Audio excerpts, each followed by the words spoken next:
ফারুক ভাই, আপনার সম্বন্ধে তো খুব হিসাব নিকাশটা ছিল। আপনি ব্যাংক থেকে 200 কোটি টাকা নিয়ে গেছেন। একটা সময় এটা প্রতিষ্ঠিত করা হয়েছিল, একটা বড় ধরনের জায়গা ছিল। ওই সময় লড়াইটা করেছে, অনেকেই করেছেন আপনার জন্য, বাস্তবতা বুঝেছিলেন।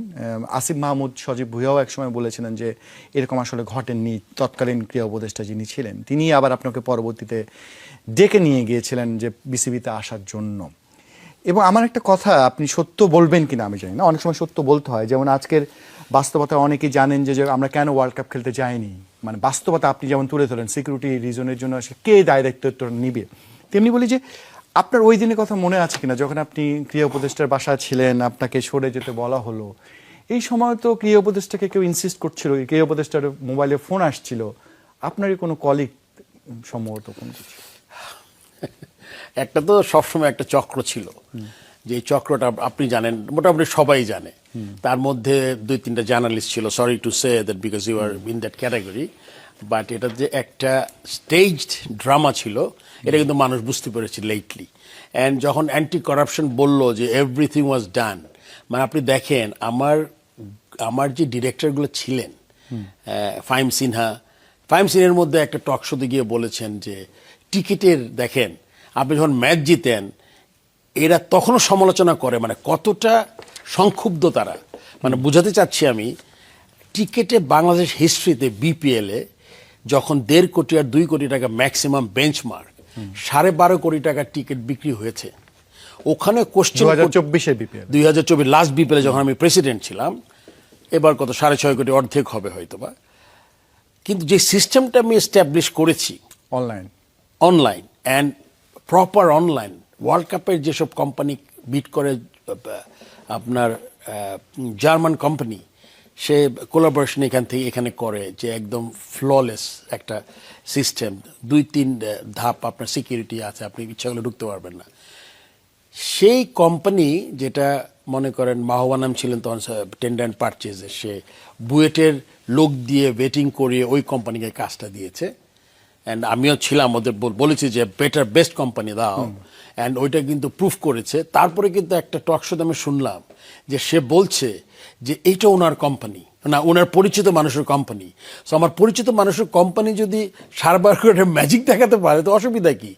অ্যান্ড এই বোর্ড মিটিংয়ে ফাহিম সিনহা, আমার মনে আছে, সে 3 দিন আটকে, আপনি মনে আছে প্রথম দিন অলমোস্ট আগুন লাগিয়ে দিয়েছিল আপনার টিকিট কাউন্টারে, যখন একটু জেনারেশনের প্রবলেম ছিল। আপনি জানেন প্রত্যেকটা কিউআর কোড জেনারেট করতে, প্রত্যেকটা টিকিটের এত ভালো সিস্টেম, প্রথম একটা জিনিস মানুষের জন্য অসুবিধা হচ্ছিল। সেই কিন্তু বোর্ড মিটিংয়ে যখন আমরা ডিসাইড করেছি যে আজকের মধ্যে যদি ডিসিশন না হয় তাহলে কিন্তু আমরা টিকিটটা যেতে পারবে না অনলাইন, কিন্তু ইট ওয়াজ এ চ্যালেঞ্জ। সো এখানে 2 দিন দেরি করেছে ফাহিম সিনহা। এবং ফাহিম সিনহা আপনি জানেন যে চিটাগংয়ে যে খেলা হচ্ছিল, যখন রাজশাহী একটা টিম, যে টিম শফিক, আমি জীবনে ওকে দেখিনি, ওরা ছড়িয়েছে, যেটা আমার বন্ধু, আসলে কোনোদিন আমি ওকে প্রথম দেখেছি ক্রিকেট বোর্ডে যখন অন্য পরিচালনা করেছিলেন, সেইখান থেকে ফোন করে ওখানে যে ডিরেক্টর মঞ্জু ছিলেন ওকে বলছিল যে রাজশাহী মাঠে যাবেন প্লেয়াররা খেলতে, আপনার এত প্রবলেম কি, না গেলে না হবে খেলা। সো ইসি আমার যেই খেলা বন্ধ করার জন্য যে চেষ্টা, এন্ড পরে তো প্রমাণিত হয়েছে 9 জন ডিরেক্টরই তারা এই পুরো চক্রান্তে, কেউ হয়তো বেশি ছিলেন কেউ কম ছিলেন, যে নো কনফিডেন্স মোশন আমার এগেইনস্টে এনেছে। এটা তো আপনার নাই কোনো কনস্টিটিউশন। আপনার সময় যে রাজশাহীর কথা বললেন, যে রাজশাহী টিমটা নিয়ে অনেক ঝামেলা হয়েছিল, টাকা পয়সার লেনদেন, প্রায় 1.5-2 কোটি বোধহয় তার কাছ থেকে পাওনা। এবার যখন বিপিএল হলো, যখন বলে যে এসবি সমস্ত গোয়েন্দা সংস্থার সমস্ত কিছু নিয়ে তদন্ত করে টিম দিলেন তারা, তার মধ্যে একটা টিম তো টুর্নামেন্ট শুরুর একদিন আগে চলে গেলেন, আর একটা টিম নিয়ে ফিক্সিং এর অনেক কথাবার্তা এসছে। মানে রেজাল্ট আসলে কি? আসলে এটা আপনি তো এসবিটি গোয়েন্দা সংস্থা সারাই টিম দিয়েছিলেন। আসলে জিনিসটা হয় কি, আপনার when you're within the group, আমি তো একটা পার্ট এখন বোর্ডের, so I should not be that critical, but definitely বাংলাদেশের মতো জায়গায় আপনি, এবার তো তাও একটা গভর্নিং কাউন্সিল আছে, 5টা মেম্বার, প্রেসিডেন্ট আছেন ওখানে, মেম্বার সেক্রেটারি আর 3 জন মেম্বার আছে, যারা দিন রাত চেষ্টা করেছে যাতে বিপিএলটা ভালো করে হয়। কিন্তু আপনি শুধু আমার কথা চিন্তা করেন, I was the lone fighter যে 7টা টিম এনেছে, অ্যান্ড 7টা টিমের মধ্যে আপনার এক রাজশাহী, আর টু সাম এক্সটেন্ট চিটাগংয়ে কয়েকটা ইনসিডেন্ট ছিল, বাট চিটাগংটা অত খারাপ ছিল না। এটা ছাড়া কিন্তু আপনি ফাইনালে দর্শক দেখেছেন, আপনি অলমোস্ট এভরি গেম আপনার কিন্তু অলমোস্ট ফুল হাউস, নাহলে তো আপনার ডাবল টিকিট হতে পারে না। আপনি 12.5 কোটি টাকা, ইটস লাইক, এটা মনে হয় আর ব্রেক করতে কে পারবে। টিকিটের দাম যদি আপনি না বাড়ান, এটা মনে ডিফিকাল্ট আছে। Because I was like monitoring each and every day, we have to reassess. এক রাউন্ড 2 দিন খেলা হতো, তারপর আমরা চিন্তা করতাম আর কি করা যায় টিকিটে, মানে একটু 20% যে আমরা দেই ওগুলা। সো এই যে জিনিসগুলো করেছি আমি একা, অ্যান্ড তারপরে ওটার মধ্যে তারা শুধুমাত্র একটা টিমকে নিয়ে কত পজিটিভস, উইকেট 200 রান, 5 উইকেট নিচে এক ম্যাচে, তাস্কিন আমার মনে আছে একটা ম্যাচে। So it was like total package, it was so, এত ডিফিকাল্ট টাইমে হয়েছিল, তারপরে এটা সম্পন্ন করেছি। কিন্তু এবারও কিন্তু দেখেন আপনি ফুল তো আপনি ডেফিনেটলি আগের থেকে আরো বেটার হয়েছে।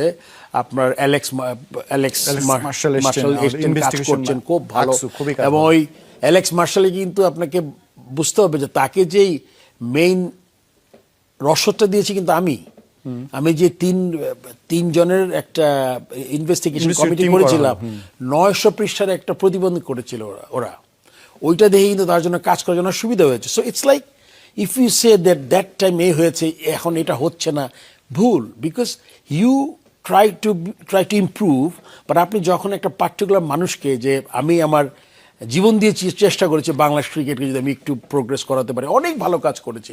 এটা হয়তো আরেকদিন হয়তো আপনার সাথে প্রোগ্রামে যদি বসে আমি লিখে নিয়ে আসতে পারবো যে কী কী সময় হয়েছে আমার 2-3 মাসের টেনিয়রে। বাট ওইটাই আপনাকে বললাম যে এটা একদম পুরা জিনিসটাই 3-4 জন মিলে, পরে যেটা প্রুফ হয়েছে যে নো কনফিডেন্স মোশন যখন আনলো 8 জন পরিচালক, তখন বোঝা গেছে যে তারা কতটা চেষ্টা করেছে আমাকে এখান থেকে সরানোর জন্য।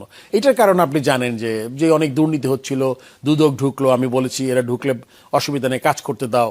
সো এগুলো সবই কিন্তু আপনি যদি মিলিয়ে দেখেন, তারপর টিকেটিং, প্রত্যেকটা সেক্টর যখন আমি চেষ্টা করেছিলাম বন্ধ করার জন্য, তখন কিন্তু এই আমার আঘাতটা এসছে। আপনি যেটা বলছিলেন, সরি আমি প্রসঙ্গতে অন্যদিকে চলছে, এত কথা আপনি যখন বলছেন যে আবার আপনি আসলেন, এটার একটা কারণ ছিল। আপনি দেখেন ইন্টারিম পিরিয়ডে আমি ছিলাম প্রেসিডেন্ট, আবার আমি আসলাম ডিরেক্টর, ভাইস প্রেসিডেন্ট তো পরে হয়েছে আমি। এটার কারণটা কি? এটা একটা উল্লেখ করেছে, আমাদের লাস্ট যে উপদেষ্টা মহোদয় ছিলেন, উনি আমার কাছে ফোন করেছেন, বলেছেন যে ভুলে আপনাদের মতো লোক দরকার, এছাড়া দেশ আগাতে পারবে না, because you will be there. So আমাকে সে বলেছে যে অনেক তিক্ততার পরে কিন্তু এই জিনিস। তখন আমি চিন্তা করলাম যে আমরা সবাই ছেড়ে দেই, তাহলে কাজটা তো হবে না, মানে একজনের একসময় আসতে হবে। আমি কিন্তু এই বোর্ডে ঢুকেছি বুলবুলকে প্রেসিডেন্ট মেনেই, আমিন ইসলামকে প্রেসিডেন্ট মেনেই। আমার কিন্তু এখন আর কোনো আরেকটা চিন্তা মাথার মধ্যে নাই।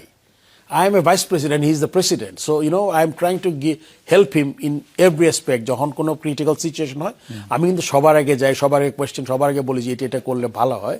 সো এবং দেখেন এর মধ্যে থেকে ফাহিম সিনহা চলে গেল বাইরে, মাহবানাম ইলেকশনই করলেন না। So it's like you see there are some justice round the corner, somehow এটা কিন্তু হয়। কেন আমার বিশ্বাস ছিল যে আমি যে কাজগুলো করেছি, I was 100% honest in every respect. প্লেয়ারদের সাথে ফাইন্যান্সিয়ালি আপনি জানেন আমি কোনো সিগনেটারি না, আমি বলেছি সিগনেটারি, আমি হিসাব বুঝি কম, আমি এটা করতে পারবো না। সেই মাহবানা ফাহিম সিনহা সিগনেটারি, অ্যান্ড আমার প্রেসিডেন্সি ডে 1 থেকে, মাহবানা অনেক আগে থেকে তারা রেকর্ডিংয়ে বললো আমাদের সিগনেটারি আমরা পরে হয়েছে, আগে ট্রান্সফার করেছে। সব মিথ্যা মিথ্যা মিথ্যা মিথ্যা। এই মিথ্যা দিয়ে তারা কিন্তু আমাকে সাজিয়েছে পুরা জিনিসটা। এবং social media is so strong, এগুলো কিছু আমি বুঝিও না।